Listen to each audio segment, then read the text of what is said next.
What's up, guys? Welcome to Couplers Podcast with your host, Matt Truntrick, and myself, Peter Findera. This is a nursing podcast with current health news and hot nursing topics, one conversation at a time. Thank you guys for tuning in. Thank you guys for your support. Thank you guys for liking and commenting on all our social media. And keep listening, keep in tune. We're bringing up some new stuff for you guys. We're finally rolling up some new content, more content, good content. The best content. And I've seen a lot of content, but I think our content is the best out of all nurses' content. Thank you guys. I support that message. How's it going, Matthew? Good, man. I can't believe it's episode 70. I feel like we're running through these episodes, man. Dude, we're running through these episodes like the African Sahara runs through the plains. Yeah, man. And so it's been good, guys. Thank you for messing with us. Me and Peter are hard at work all week. We got a schedule of everything we have to do for the podcast related, so we're kind of pumped about things that are coming along, as we always say. So NCLEX guides, some courses, some merch, some live streaming, some Extra episodes, premium content, like Twitch. Yeah, we're doing a lot of fun stuff, so we're busy. Anyway, in today's episode, we're going to talk about the 10 most common nursing pet peeves me and Peter don't like in our experience. And we're also going to talk about some nursing home fraud that happened in LA, and the company settled the lawsuit for $16.7 million in claims. That's crazy. So this was all like their Medicare claims. Yeah. So what they were doing, to our understanding, is that this company, was it Longwood something? Longwood Beach. Longwood Beach was running this scheme where they were upcharge their patients additional treatments. So those would be therapies and medications, things like that, and they would add on these therapies that necessarily would not need to be added on. So they would give them extra therapy that they wouldn't really need, or extra medication that they wouldn't need, just so they could upcharge it. Yeah, so they're technically stealing money from the government. Long story short, that's what the U.S. Attorney's Office said. And, that's crazy, and that's not even private company, so imagine what's happening behind closed doors of things like that. And this was 27 nursing homes in L.A. That this was claim was going on. That's crazy, because this was not like a one-year thing. This was over years. I think they finally finalized this claim. This is from 2012 to 2017. So this is 5 years worth of stuff. 16.7 million. That's crazy. And sometimes I wonder if everything that they actually order and present, are patients getting that kind of care? Because you hear stories all the time. And I actually worked in LA, so Longwood Beach is one of those nursing facilities that were they're from there. The patients they got bad wounds, typical PEG tube, feeding tube, and sometimes trach patients. Yeah, I'm not sure if you guys are in hospitalized or whatever, or how your insurance is, but if you get a bill directly from an insurance company, because you're not an insurance company, but from the hospital or from the CT machine place or any kind of medical bill, usually more of an acute setting, you could ask for an itemized list. So they have to provide to you a list of things that they gave you and used on you basically. So your medications, if you needed a bedpan, how many bags of fluid you needed, all that. You have that itemized, and you could kind of dispute each item if you really need to, if you really want to. But you don't really see this often because most people have insurance, so you don't see this bill. You may see the bill from your insurance. Yeah, sometimes when I was working as a staff nurse, I didn't do it too much as a travel nurse, but sometimes if the patient or the doctor order stat labs or something, I'm like, well, they don't need to be stat. And sometimes I would just change it to time, It's like the extra step, but actually the patient gets charged less on the bill if you do stat. There's an upcharge for it. Even every single finger stick that happens in the hospital, there's a freaking charge for it. Yeah, I rarely order them stat. The only time I order stat labs is if it's a cold or there's an emergency going on. But then, even if I'm drawing labs, even though I need labs now, but I know it's not crucial, I still order as timed. Oh yeah, especially with the medical record systems. If it's 12 o'clock or it's late in the day and you ordered labs for the morning, they're not going to populate, and sometimes you just got to put it timed. So yeah, it's a little annoying things I wish they improved, our healthcare system. But Nurse Week got your back. We're not going to upcharge you if you don't need to. Exactly. Respect. Before we get into the pet peeves, I just wanted to say this is a special episode because Peter's growing out his mustache and I'm wearing my hair down. So it's day 4. I'm trying to grow. I'm not sure. I've never tried to grow a mustache before, so we'll see how it goes. In worst case scenario, I can just cut it off. You'd shave it, yeah. Unless you want to trim it. No, I'm not gonna do anything. I'm just gonna see how it naturally grows out. What look inspired you? Was it like that UFC announcer during Fight Island? The UFC used a 251 because that guy had a mustache. The commenter. No, not him. I don't know. I just never tried growing a mustache. Like I tried growing like a little bit of a beard before. I was a fan, so I cut it off. I'm just trying mustache. Yeah, I feel like I should shave my beard one of these days and just leave a mustache. We'll see, man. Yeah, just see how. If yours look good, if yours looks good, we're doing some kind of photo shoot or something funny that we need to do this. I'll shave and do a mustache for a day, man. Bring the mustache back. Bring the mustache back. Yeah, so pet peeves, guys. There's tons of pet peeves. There's millions of pet peeves that we could have named, but we narrowed it down to 10. So, pet peeves, guys, as you know, the 10 list or common ones that we have. So let's start with the first one. And I feel like because we're in the ICU, we chose this as like number one or something that's like a huge no-no, and that's letting your tubing run dry. And it gets only worse when you're in the ICU. Like when I was in med-surg, I got annoyed because the antibiotic runs dry. Then I have to back prime, use some saline flushes. Takes time. Sometimes you put the cassette back in. There's an air leak. It beeps again. Patient wakes up. They get annoyed. I'm annoyed. And just don't do it. Simple as that. I'm already annoyed just talking, just hearing myself talk. And in the ICU, it gets worse because if you have an inotrope pressor, it runs dry. Guess what, man? Me and you are freaking running to the Pyxis and priming your tubing because that patient's blood pressure is going to drop because there is bubbles in the tubing and it's not pushing medication. Yeah, so at least like if you don't have time to hang it, at least have the courtesy to order the medication. Because sometimes it take a while to come from pharmacy. And at least leave it in the room so I could attach it. But make sure it's not like completely dry. Make sure there's still like some in the chamber because the chamber has like 10 mLs. And some of these medications only go at like 2 mLs an hour. So, or even like they even go like 20 mLs an hour. So you technically you have half an hour. And if you're like a new nurse or not even a nurse and was wondering how do you avoid this, simple. If you have a bag that's 250 mLs, you are going to program the pump to run for 225 because I'm going to have, when that pump is beeping, I'm going to know, hey, I'm going to add 25 more. I got 15 minutes to go get a bag or an hour or whatever the rate of the drip is. Exactly. Don't set the volume on your pump to be equivalent to the volume in the bag. Why? Because like Matt said, it's going to run dry and it's going to piss people off. And sometimes, dude, like the issue isn't always like us having to spec a new bag or prime a new tubing. Sometimes it's just like, we know it takes long to make a pharmacy. Yep. And it's not necessarily that it takes us long to do it, it just takes us long to get it.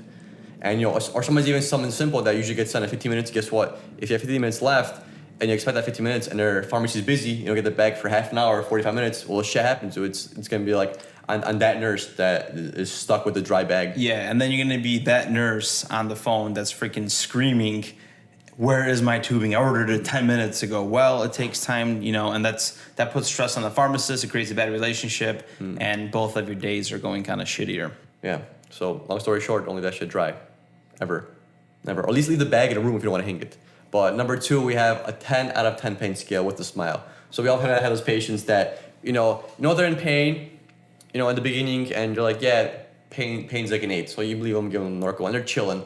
And you come back to reassess their pain. No, pain's fine. It's been an hour. Cool. Norco 10 worked great. And they're getting a Q6. You come back in 6 hours. They're chilling, watching TV, all calm. All calm, collective, just hanging out. And they're like, hey, what's your pain? 10 out of 10. Yep. But, all right, your pain's 10 out of 10. And you're just chilling. And like, where's your pain? Tell you where the pain is. And is it worse than before? No, it's not worse than before. Well, it's not worse than before. Last time you gave me an 8, and now it's a 10.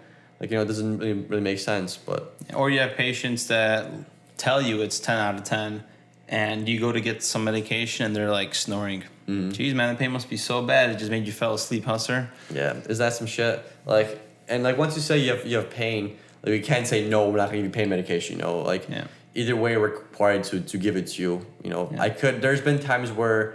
I've had arguments with patients. Like, no, you're not gonna give me Norco. Like, they ask for a Norco. I'm like, you don't really need a Norco right now. Like, yeah, I do. Trust me, I need a Norco. I'm like, no, you really don't because like you're fine. You're hanging out, and you just want it just to get like the high from it. It is a drug. It is an opioid, and some people just want to chill. They can chill pretty hard. I mean, definitely, man. And you have those patients too that like their cocktails, man. Let me tell you, some of them like their Benadryl 25 milligrams, and they like that first, and then let's chase it down with some Dilaudid. And that's what I need for nap time. Sleeping real good. You're gonna be sleeping really good. I'm gonna have to be throwing a little bit more, couple of liters of oxygen on you because you're kind of breathing way too slow. Yeah, but turn the apnea alarm off, dude, because it's gonna be going off, man. I have those patients where they're, like they sleep fine, like one night, and next night you like just apnea alarm keeps going off, and you realize yesterday I didn't give a narco, but today I give a narco 10. And this guy's like respirations are lower, but it's fine, like they're stable, but not. I don't think I've ever accidentally overdosed my patient. I don't think I have. I know it's people have done it, nurses have done it, and it's something that does happen. Yeah. Well, you can't really overdose someone on vent because someone's breathing for them. But if you just couldn't wean them. Well, yeah. If you want to see, Peter's being a smartass in a nurse field here, but you technically did snow them, and they're not responding to pain. Yeah, but in the ICU, it's a different ball game. You have to kind of do it sometimes. Depends on the scenario. We could get into it with like some ICU episode, right? Yeah. Yeah, I mean, once they're in ICU and they're ventilating and sedated,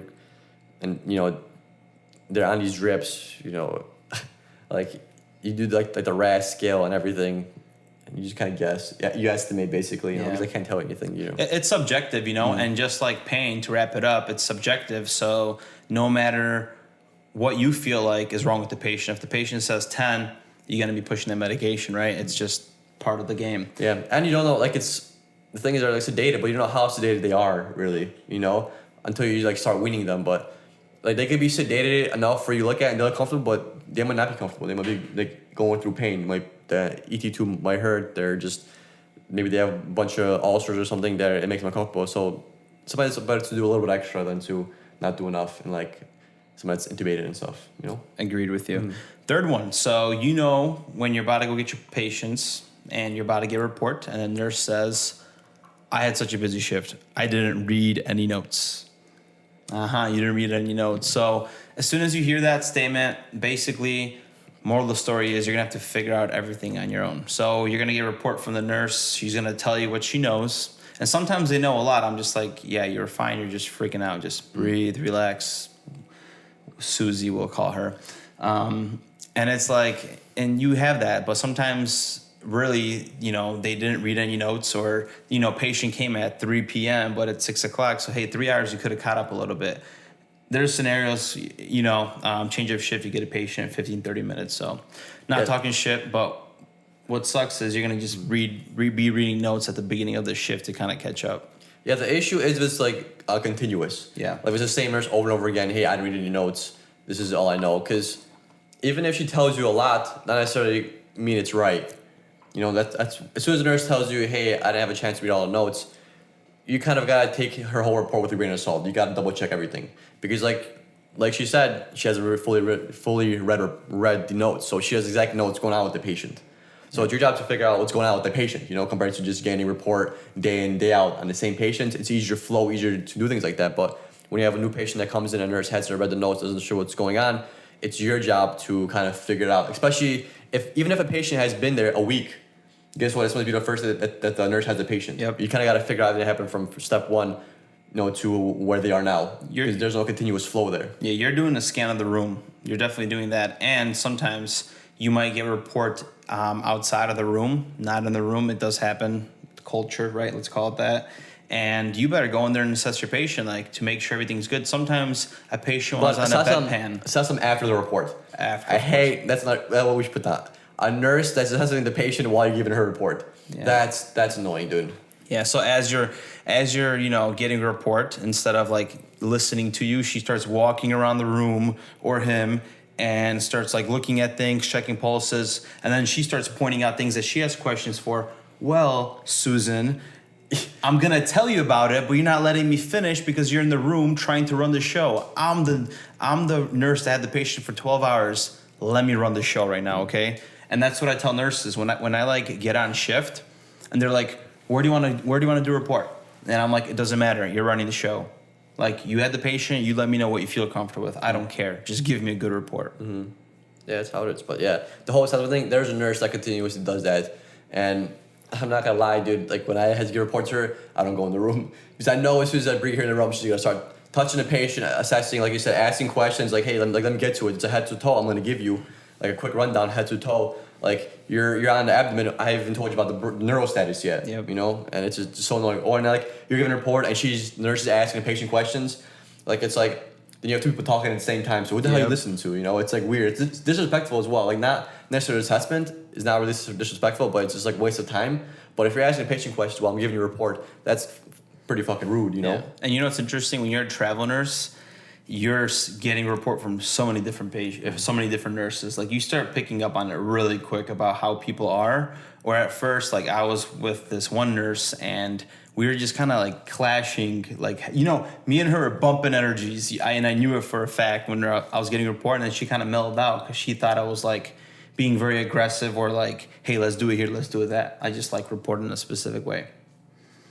Wait, so you like report in a specific way?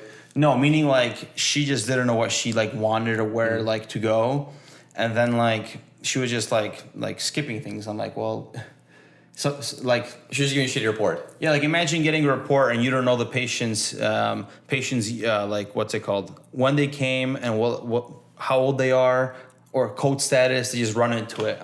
Like let's start from the basics, you know. Yeah, the age I don't always say, but yeah, but I start out with like the name, why they're here, and basically what they came in with. So why they think they're here, or like why the issue came to ER compared to what actually happened in ER. Like, you know, came in with chest pain, ended up being a STEMI, like that. You know, that's like happened on day one. That's what admitted them. Because a lot of times you ask the patient, what is he here for? They don't know. Yeah, they've been there for 15, 20 days. Yeah, but you know what he came here for? It's like the first thing you should start with is why is he here in the first place?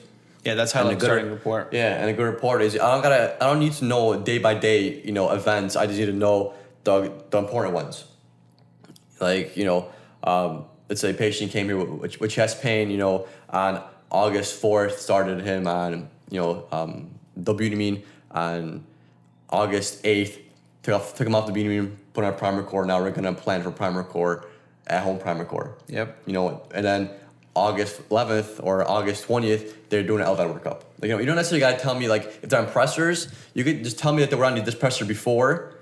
At some point, you don't gotta tell me the exact date. I don't really care about that so much, but you know, just tell me that they have been on noradrenaline before, so you kind of know, hey, maybe some blood pressure issues. That's what I should monitor for, you know, or maybe, hey, yeah, they just got off cardine 2 days ago, you know, so let me know that it's like recent, so I should watch for hypertension or like a rebound hypertension, or are they adding new meds? So some kind of background report has to be like given, you know. Yep. And even when you get a patient or like a new admission, at least you get something. So at least pass that on. Don't just say you don't know what's going on, you know.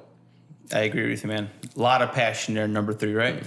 So number 4, having to take manual blood pressures in the ICU, and specifically orthostatic blood pressures. Yeah, dude, orthostatics suck. Like when we have LVADs, that's kind of a pain in the ass too, because you gotta take the blood pressure every hour manually, and you know that's kind of a hassle compared to somebody that's like would be in his shoes, but let's say like a tele where they would do every 2 hours, or like a step down where they would do it every 2 hours, because that's 12 pressures a day. It means you gotta be there. I know you gotta do your hourly rounding. You should be in there every hour, but doing these hourly blood pressures is kind of annoying sometimes. And they throw orthostatics in there, like every 4 hour they have us do orthostatics sometimes. Yeah. And that's 3 blood pressures that you gotta take in like a small time frame. Yeah, orthostatics, so you got to take one laying, one bedside, and then one standing up. Actually. Yeah, it's not that it's hard. It's just that it's time consuming, you know. Yep. And especially if you gotta do it at night. So if you gotta do it at like 8 p.m., not a big deal. But if you gotta do it 4 hours later at 2, it's just like, damn, yeah, we just got up at 2 o'clock in the morning, and then 4 hours later again at 6 o'clock in the morning after you just woke them up at 2, you know. And I feel like this is very geared towards you. I've of course had them. I feel like they're more frequently for you because you are working more specifically with heart patients, you know. Mm-hmm. So number 5, tangled cords and lines. Yeah, dude, lines, man. I hate when lines are tangled up. Like, that's the first thing I do is I get on shift is just straighten out all my cords and lines. I label the lines of the medication, and then on the pump, I put a piece of tape and I label where that line's going to. That's the way to do it. So on the pump, I write like, you know, left forearm, and then on the tubing itself, right before it hooks up to the patient, I put like cardine. So that's why I know. And I always try to leave one area with just like a KVO. So if you have a lot of central lines, let's say you have like 4 central lines, I always try to have one with like a KVO with it just saline, just in case for emergency. So you actually write where the IV is coming out on the tubing. You label it Not like tubing. that. So on the pump, On the pump, okay. I label where that tubing is going. So on That's the pump, cool. I put left forearm, but on the actual IV tubing, I fold a little piece of paper and I put like cardine on it. That's cool. Yeah. Okay. I label it. I just never put on the pump. Sometimes hospital policy is interesting and they don't allow you to put it on there. Oh. It's goofy. There's some hospitals like that. I'll do it anyways. I don't think we're supposed to do it in ours, but I still do it. I don't even know, but I do it. It could be a night shift thing too, where hey, you do like sometimes night shift.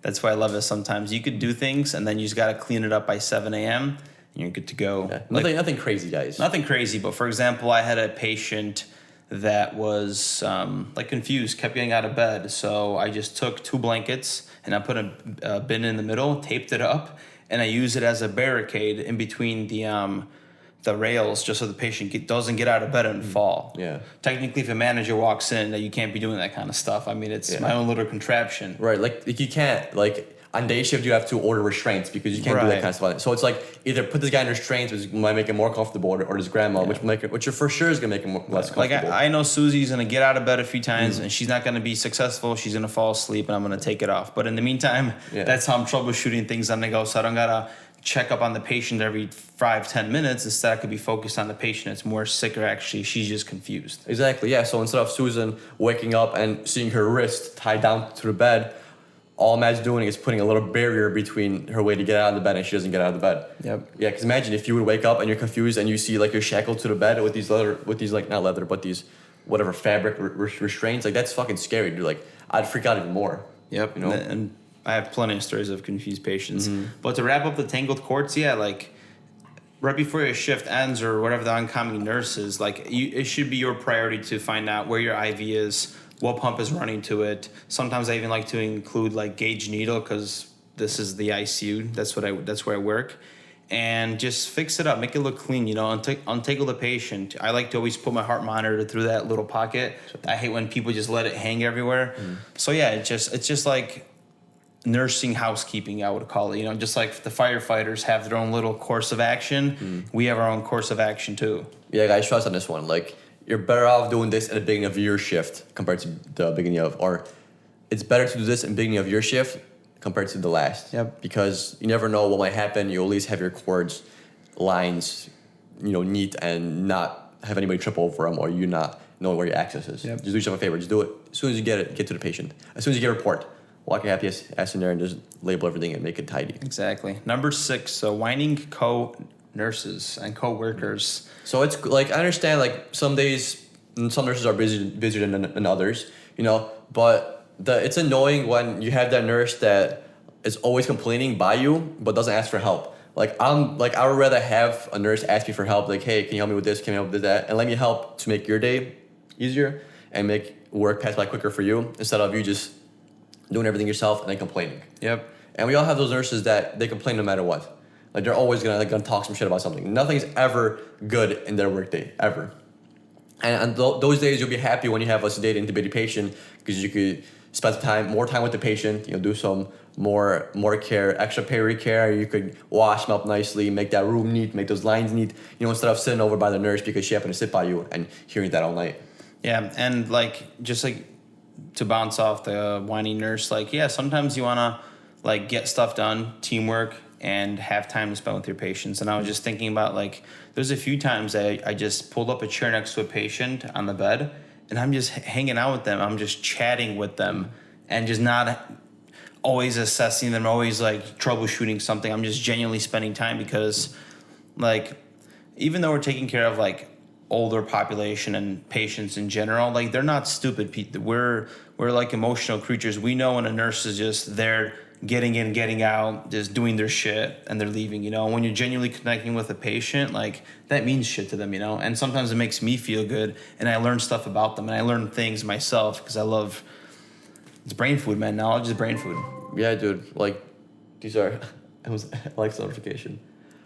These are, they're patients, they're people. It's not a client where you're just there for this one thing, like a real estate agent comes and it's a real estate transaction and then he leaves, doesn't really matter. No, this is you're not doing them they're not here just for you to do this one thing for them. They're not here for you to make them better. They are there generally in the hospital for you to make them better, but that in essence requires more than just medication, more than just monitoring their mental status, more than monitoring their vitals, more than that. They're not just a number, they're a human, they require conversation, they require some kind of emotion. And when you do things with emotion, or you show emotion when you do things with patients, that goes a lot further than you just quietly going in saying just general conversation like, hey, any pain? You ask like these 3 standardized questions that we ask people. You know, where are you? You know, what's your date of birth? Where are you? What's your date of birth? What year is it? Yeah, people don't feel human, man. Yeah, they need more than you to just assess the mental status. Like they want to converse, they want to talk. Like they have a whole life outside of the hospital, not just them being this like weak, vulnerable individual that nobody wants and they're in a hospital. You know. And you also have those patients that maybe you want to start a conversation, you have time, and you know that you just want to be left alone. Mm-hmm. They ask basic things. You kind of ask them questions to kind of like you give them opener statements so they could kind of have some kind of time to talk, and they just like are closed down. And you're like, okay, I respect that, and I'm just gonna continue doing my job. And I hope you're, a quiet patient. yeah, I know. It's how people are sometimes. Sometimes just when left alone, they go. Everybody goes through these things differently, so you got to figure out your patient. That's why it's nice to have the same patients like for a nice stretch of days, because then you could get to know each other. But then you do have those patients where you're just like, hey, I had him yesterday. I don't want to deal with him today. Yeah, you want to switch an assignment, and that's totally okay because some patients just exhaust you, and there's a heavy workload. Yeah, which brings to point number 7: patients that see the hospital as a hotel. 5 stars, baby. 5 times you come in, I have 5 different tasks for you. Get me an ice pack. Oh, I want a cup of ice. Then you want something else. Oh, you know what? I think my pain's coming back, and you're just like running back and forth with that one patient, and you know that sometimes they just take advantage of you, man. Yeah, that's annoying. But a good way to like take care of that is like write or tell them when you're gonna be back. Like, hey, it's 8:00. I'll be back here at like 8:45. If you need anything else, I gotta ask my other patient. Like, tell that patient other things you have to do. Don't do a HIPAA violation where I have to go straight cath Susan George in room 2203. So I'm not gonna be back here until 45 minutes. Don't go like that in depth. But like share some of the stuff you gotta do. So like tell the patient, hey, anything else you need, and they say no. But like, all right, I'll be back at about an hour and a half. I gotta make a few phone calls to the doctor. I gotta read over some notes, and I gotta check them out of the patient. Then they're kind of more understanding of why you're not there every fucking 2 minutes. Yeah, and ultimately, if you have a patient that's walking over you, like you gotta stand up for yourself and not take it and say something, because if you don't have standards for yourself, they're gonna walk over you. And there's those people that manipulate you as patients. We all have it. Just cut it short. Be respectful, of course. Like I'm always courteous and show professionalism, but just be professional and just like be straightforward. Hey, I'm not gonna put up with this, or hey, let's group things together. I have another patient that's sicker than you, and they require care as well. I can't be in this room the whole entire time, even though I would like to if I can. Right. Knowing your threshold and kind of setting up standards for yourself and patient. Like there's patient expectations. Knowing that's what means to be professional. Because instead of you getting agitated each time this guy hits a call out every 5 minutes and then you exploding on a patient, it would be a lot easier for you to make these expectations clear and these time frames. I agree with you, man. Number 8, doctors that abbreviate everything, including their notes, and doctors that copy and paste their notes. The abbreviations I've never really had any issue with, but the copy and pasting, yeah, that's annoying. There are some doctors, because there's a lot of specialties that go through, and like the primary or the attending might not know everything's going on, or he might not see the patient every day. It's more like the endocrine and cardiac and pulmonary doing their thing, because they're the one leading the treatment basically. So the attending is they're just basically as like almost like a third party. It's relaying information between like the different either groups, or relaying information between like the family and the patient, or the patient and the nurse, and like or the doctor, or just explaining stuff. So basically what I'm saying is that these people sometimes copy and paste notes, because they're not the ones leading the care, so they're not 100% sure what's going on exactly day by day, so just copy and paste what they did yesterday onto today. So you're just like, so their notes are pretty much useless, because if you're telling me you did the same thing you did yesterday and today, then what's the point of me looking at these notes every day? So you're better off looking at somewhere else at like different specialties, because those usually are more specific. But yeah, copy and pasting tells us nothing, and it's even more frustrating. And then doctors get upset. Why are you calling up? I explained it to the patient. I re-added this, but it's like, doc, like how am I supposed to know you did all this if you just copy and pasted your notes? Yep. It's kind of annoying and frustrating. Yeah, that's one thing with healthcare is communication. Things like that, like communication gets lost. The nurse had a busy report or a busy shift with another patient. They give you a shitty report. Doctors copy and pasting notes. Like you're just troubleshooting and figuring things out sometimes, and that's messed up. And I want to deliver great care to everybody, and sometimes I can't because of the lack of communication with my colleagues. Yeah, and it happens too. Like we as nurses, we kind of learn to deal with it, and then that's where our troubleshooting and that's where our experience comes into play. Because if this issue has happened before, you know how to fix it. But then like it's hard to establish any kind of change if you're just fixing these things. Yeah, and that's like, and then that adds on to burnout and everything else. Of course. Like it's one of those things that you just add fuel to the fire of freaking healthcare nursing, man. Cheers to that. Yeah, guys, respect, dude.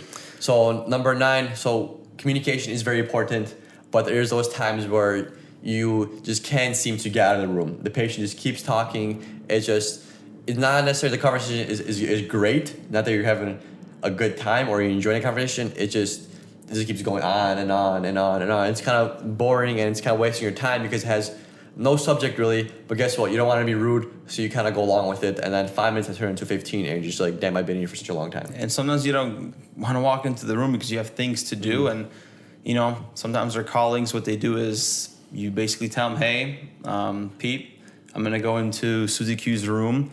If I don't get out in 7 minutes, give me a buzz, man. And then I'll pick up the phone. I have to go. My patient's calling me. Yeah. You gotta leave the room. Sure. I'm being straight up, man. It's just shit that happens because you have patients that want to consume your time, and it's not for like nursing needs. It's just to be taught. They just need someone to listen. That's what it is. They need someone to listen to. Yeah, or somebody's just confused. Yep. And just keep going on and on and on and on, and like you're doing your stuff, and like it's hard to get out of the room sometimes. Or if the family is there and then they're talking, and everyone's talking, and they're all talking to you. And they're just like, you've had those families that just keep going on and on and on. And then you do need a phone call buddy that'll call you on your phone to get you out of there. Because like like I said, sometimes you think you're in there for 5 minutes. I guess it's been 15, 20, and now you're just behind. Because on busy days, like you need to be in and out of these rooms sometimes. And it's just how it works. And you just got to go with it. And so number 10, guys, we have here nurses that ignore alarms. That's not too big of a deal because like if I'm so... It's a big deal to me, man. It's a pet peeve. Yeah, like it's a big deal when it happens consistently, but sometimes I just when I sit by the alarms and these nurses don't silence their alarms that are probably to be silenced, that's annoying. Yep. That's annoying. Or if a nurse is having like a red alarm go off and then they just like sit there, they're sitting and red alarm's going off, patient's VTAC, and they look at the monitor and then they keep charting and they finish charting, then they go inside. Yeah. It's just like damn, sometimes I'm in that room before they are, and I'm sitting next to them. Yeah, and like it sounds like a bad pet peeve, like, oh, it's a nurse that's not like silencing their alarms or they're not properly like gauging, like, if the heart rate's constantly in the 140s, crank it up to 160 where there's something going on if it's that high, instead of letting it ring every like 30 seconds and we have to silence it. Like alarm fatigue is a real thing. We get exhausted. Imagine working 3 shifts in a row, 12 hours a day in the ICU when you have alarms going off around the clock. Like sometimes it just beeps for an hour and you just like have to like phase it out. Yeah. Or it's beeping in the background and you're having a conversation with like your coworker and it's just beep, beep, or whatever your alarm is set to, whatever alarm is set noise is. It's like stimulation fatigue, Yeah, dude, it definitely is. And sometimes you go home and you hear that. You're laying down trying to fall asleep and all you hear is like the bells. And it's like, are you here to vent? Yeah. It's like, oh my God, dude. And to be honest, man, when you work with nurses, that one nurse that like you're staring at them and they're not silencing it. And you do it once, you do it twice. The third time, I'm gonna silence it, but I'm gonna walk with some sass, man. Or I'm gonna just tell them like, hey, come on, like let's. Like, yeah, I'll just call you out on it. I just ask them like, hey, can I silence your apnea alarm? I'm like, okay, turn it off. And you're basically giving the cue of, hey, either turn it off, turn it up, or stay on top of your alarms because I don't want to hear it. Yeah, basically. Or if because there are some times where, like, I had a patient that had like a low potassium and was going in and out of VTAC, and like it was going on for a little bit, but I just had to get potassium up. So like they'd have like a few runs of VTAC, and then eventually they'll go back to sinus. VTAC, sinus. It was happening for like 15 minutes, but it was only like 5 or 6 beats of VTAC, which isn't crazy amount, but it is 6 beats. And people were like, like they're coming in and out of the room. I'm sorry, like this is what's happening. It's gonna happen for another 20 minutes. Happened yesterday. Fixed potassium and you felt better. Those I can't turn off. Technically I have for like that gentleman I did, because you could set the alarm to what it'll only alarm if he has 8 runs of VTAC. Then I could change that. So I did. I changed that because I knew if he had more than 8 runs, then it's a little bit of a bigger issue. because then what if he gets sustained? But like the 6 every few minutes weren't a big deal, so I just turned off the 6. I set it to 8. Yeah, or just like, for example, some hospitals don't allow you to titrate it down. So like on the tele unit in Kaiser where I worked, you only could go down to like 45 Brady. And sometimes you have a patient that's just chilling in 39, 38. So that alarm is going off constantly. And, the nurse can't do anything about it. So there's scenarios, of course, but just be mindful of alarm fatigue. And don't ignore your alarms or titrate it up and down so the pump doesn't constantly go off, or the cardiac monitor or the mechanical ventilator, which is more respiratory, but sometimes we could play with that. So just be mindful, man. Less noise, the better, and more focus I could be in delivering care. That's true.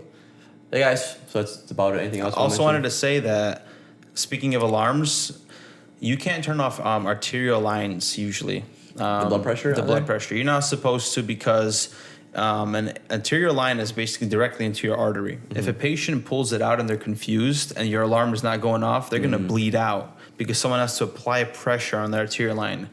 So it's a huge, I used to do it. I did not know, man. No one told me about it. And then I went and someone was like, you're not supposed to do that. And I got kind of like, I was like, like at first I was like being like, oh, okay, like, why are you touching my shit, right, type of thing. I've always done it. And then I'm like, you know what, that actually makes sense.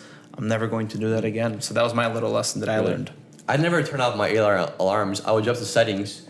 Like I would raise the systolic to alarm if it's greater than 160, or if it's like lower than 90 or lower than 80, then I would change those parameters. But I never turned off the A-line. I didn't even know how to turn off the A-line alarm, to be honest. You click on it, alarm off. Like, it's that easy, man. I'm just you guys want to turn off A-line, just click it, alarm off. Yeah, no, man. Couple nurses charged with blah, blah, blah. Yeah, no way, no. All right, guys. Well, thank you for tuning in. So today, what did we go over today? Today we went over about that Longwood nursing home that got charged with fraud, with Medicare fraud. $16.7 million. It's a lot of cash, that could have been ours, but, hey, tax breaks, right? Tax breaks, indeed. And then we went over the pet peeves that nurses have. So pet peeves were letting tubing run dry, super annoying. A 10 out of 10 pain scale with a smile on their face. Yep. When you're about to get a report, nurse tells you that they haven't looked anything up. No notes, no information. Number 4 was having to take manual blood pressures or orthostatics. Time consuming, not hard, just pain in the ass. Tangled cords, cables and lines was number 5. That's one of my biggest pet peeves. Whiny coworkers, number 6. Number 7, patients who see the hospital as a hotel. Always 5 stars, man. This is the Hilton over here. Yeah. And then we have for number 8, doctor abbreviations and copying and pasting of physicians' notes, which is pointless and super non-informative. Right. They got to get paid, man, They drop a note. Yep. Been doing the same thing for the last 8 days, huh, Doc? Yep. Same assessment, same vitals, man. Dude, this guy's great shape, great job. And then number 9 was when you try to leave the room, but your patient just keep talking. Just keeps going. Ring, ring. Yeah, you have your homeboy nurse call you, hey, I gotta leave. And then number 10 was nurses that ignore alarms. Silence it. Peace out, guys. Have a good day. Peace.